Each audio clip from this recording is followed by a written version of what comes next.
Score back from 17 down in the third quarter and beat the Blazers 97-93 to take the series 4 games to 2. Jordan turned it up a notch after Clyde Drexler rejected this shot. He led Chicago with 33 as they outscored the Blazers 33-14 in the fourth quarter. Scottie Pippen added 26. Chicago joins the Pistons and Lakers as the only teams to win consecutive championships in the last 2 decades. I know you was hoping to see me cry, but not this time. You know, I feel very joyous. I think it's really, you know, I can't really express the way that I feel right now. You know, it's capped off an unbelievable season for me individually, but unbelievable season for us from a team standpoint. You know, we faced the challenge of trying to defend what we accomplished last year. Some people may have thought it was a fluke, so to come back and do it again eliminates that fluke attitude. On the baseball, where the hottest team in the league is the Atlanta Braves. They get the broom. At Rush and Division. I asked this question up in the control room. This is tape or this is live? This is tape. This is taped earlier in the evening because we had been told earlier, or about half an hour ago, that the crowds had dispersed. Earlier, the smoke that you're seeing is a function of fire extinguishers that were spraying the street to get rid of gasoline that had leaked out of overturned taxi cabs. 2 unfortunate cab drivers had driven their cabs in at the moment that the Bulls clinched their second victory, and as a consequence they suffered the significant loss perhaps of their livelihood if they owned or leased these cabs. The police over on Rush Street ended up moving in finally, though they had laid back simply believing that they were so significantly outnumbered by the thousands of revelers out there that it wouldn't be appropriate, but eventually the police on horseback and on foot and in cars did move in.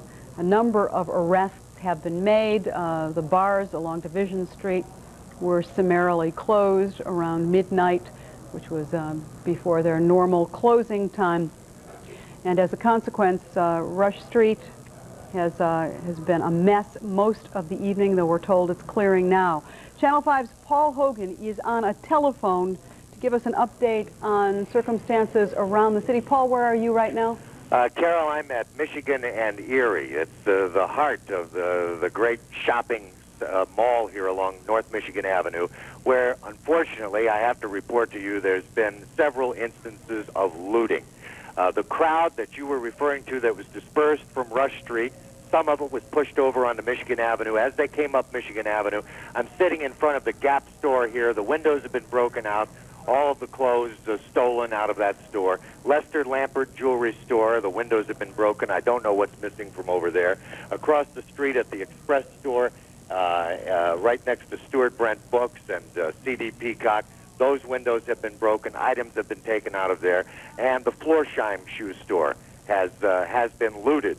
And the police are here in heavy force now. They have dispersed the crowd toward the Loop, I believe, or it's hard to tell where they've gone. They've broken them up into several pockets, but there has been looting on Michigan Avenue.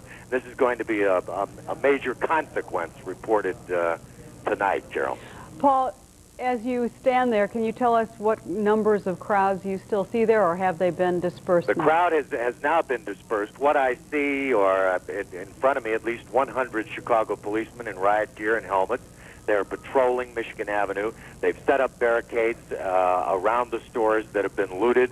They're not letting anybody near those stores again. It happened very, very quickly, right after those scenes you just showed, where the crowd was moved out of Rush Street. And Paul, this whole looting episode, how long did it last, do you know? It was very quick. I mean, within a half hour of the crowd being pushed over here, the crowd had moved up North Michigan Avenue.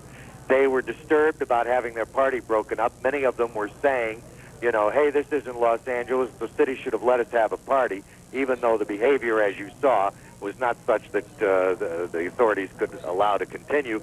And so when they got over here, and you know how the displays are on Michigan Avenue, somebody got the bright idea of just breaking in, and they went up the boulevard doing that. All right, and so you have about 150 police officers there now. In any sense of any other movement of those officers? Are they moving up? No, they are positioning themselves on every corner that I can see up and down Michigan Avenue. They're stopping people from coming out onto the avenue. They are particularly ringing the stores that have been broken into. And they're just standing here. Anyone who comes up, they're waving away. They're not allowing anyone on Michigan Avenue. There is a crowd, for example, of maybe 25 to 30 people on the side street in front of me, Erie, but no one on the boulevard except authorities and news cameramen. As you probably know, we had reports earlier tonight, about an hour ago, I would say, that Michigan Avenue had been blocked off, though at that time the reports of some stores being hit had not been established. So I think what happened was the looting did not occur until the crowd had moved north. Erie is, as you know, south. Erie, as you know, is maybe 6 or 7 blocks from where they were moved east towards. Fans poured onto Division Street in the heart of the North Side celebration. Fans reportedly destroyed 2 taxis there, and in other parts of the city there were reports of looting and fires. Bulls star Michael Jordan pleaded for calm. This was the Bulls' 2nd straight basketball championship. Back now to Ralph Wenge and Relitza Vasileva with more of CNN World Report. In the next segment, a look at how Belgrade is getting ready